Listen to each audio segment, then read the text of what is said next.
Okay, so this is that shape that I was talking about earlier, where I have to extend that top down so the sheet metal trim on the loader will cover it. Seeing as how we shorten the tank an inch.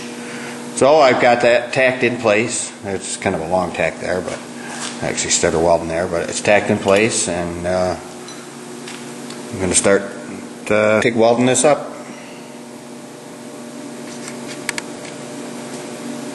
Okay, so now the tank is repaired. Got the new bottom all welded in, pressure tested. I actually welded the cap over my TIG welds here. As you can see, I had a couple of pinholes, and when I say pinholes, I mean they were smaller than the head of a pin. But I did have a couple leaks. I'm not afraid to admit that. Sulfonylurea or insulin may cause low blood sugar. The most common side effects are nausea, diarrhea. So instead of washing those out, I just I took the MIG and I ended up just putting a cold pass right over the top of everything here.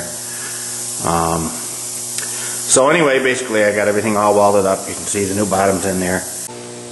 Okay, so now is where that fixture comes into play that I spent all that time on in the first couple of videos. As you can see, I've got this bracket. Welded on now here, and that mounts right up with the fixture. I got my nuts welded in there, so that indexes that, so that fits exactly right on the machine, right where it came off. I've got this one on here, this piece of tin. That gives me my alignment for these bolts, which you will see underneath. The nuts are tacked to those, so that'll line right up perfect. And again, same thing with this fixture here. You can see that lines everything up, and then I was able to weld this guy on here like this. So the next step I'll be welding this plate right here onto the bottom of the tank, and from that to the bracket, which is behind this tin right now. I'll tack that on here in a couple spots, and then I can weld that seam across here, weld the seam across here, and then weld the seam across where that bracket mounts on the tank. I might just stitch it, I don't know, or I might weld a continuous weld. The factory just had it stitched, which would be more than sufficient for what it has to be, but I might weld the whole thing because that's definitely an area that's going to rust if I don't weld it solid. Okay, so we got the brackets welded on there now. As you can see, we had to cut this bracket because we couldn't get in there to weld the nuts from the sides of the back. So basically I cut the bracket, indexed it on this jig that we've been talking about all along, welded the nuts, and then I welded the baby back up.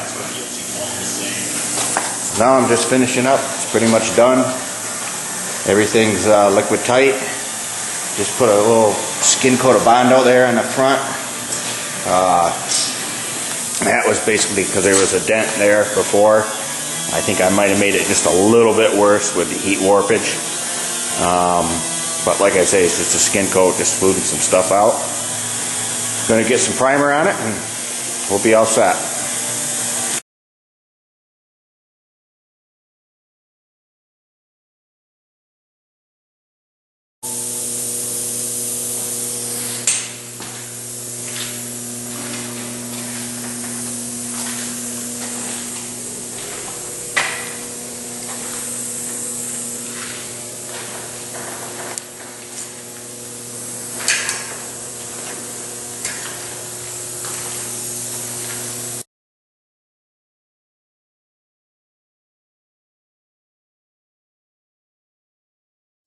And if you have any medical conditions, taking Victoza with a sulfonylurea or insulin may cause low blood sugar.